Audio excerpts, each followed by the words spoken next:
Okay, so catch up Friday na naman.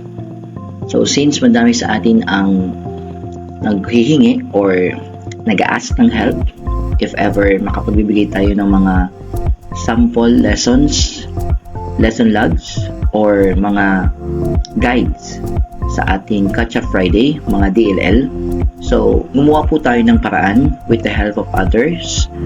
Naghanap tayo ng free files. So, ngayon po, i-share natin ito galing din sa ating mga kapwa, mga teachers.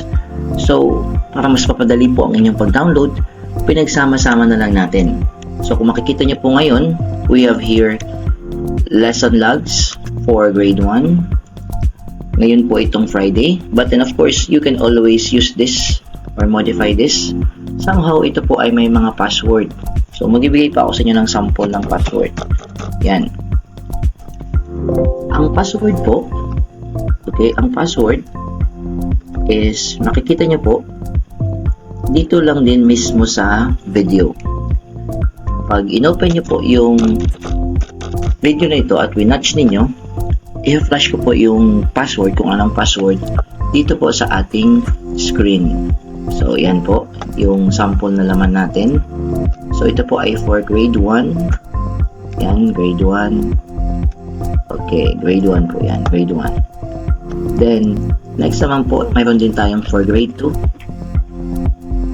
Ayan, grade 2. Again, lahat po ito ay may password. Kung i-watch po ito ng mabuti, ng buo, makikita nyo po dyan, may ilalagay ako dyan ng password. Hanapin nyo lang po yung password. So, ito po, pinapakita ko sa inyo yung mga content. For grade 3, meron din po tayo for grade 3. Again, ito po ay ngayong Friday. But then, pwede nyo din po ito gamitin for the next Fridays kung hindi matapos. Or kung gusto nyo ng iba pang sample. Ayan po.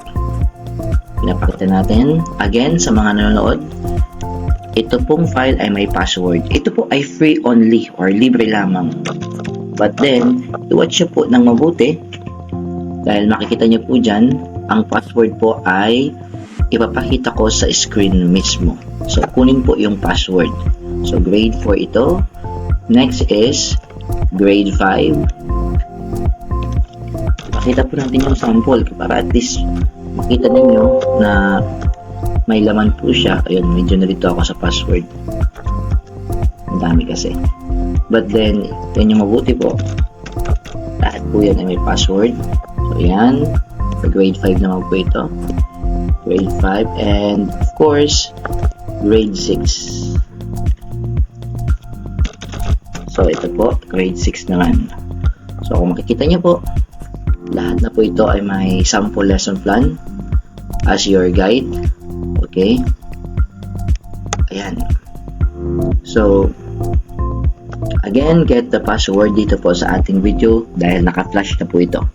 So, ito po ay pwede rin yung i-edit. So, sana po makatulong itong ating mga libreng mga files. So, thank you po for watching and comment po kayo if ever kung nakakatulong tayo and kung taga saan po kayo. At least malaman natin kung hanggang saan nakakaabot yung ating mga video. So, kung gusto nyo po, pwede nyo pong i-like or i-follow ang ating or subscribe ang ating channel.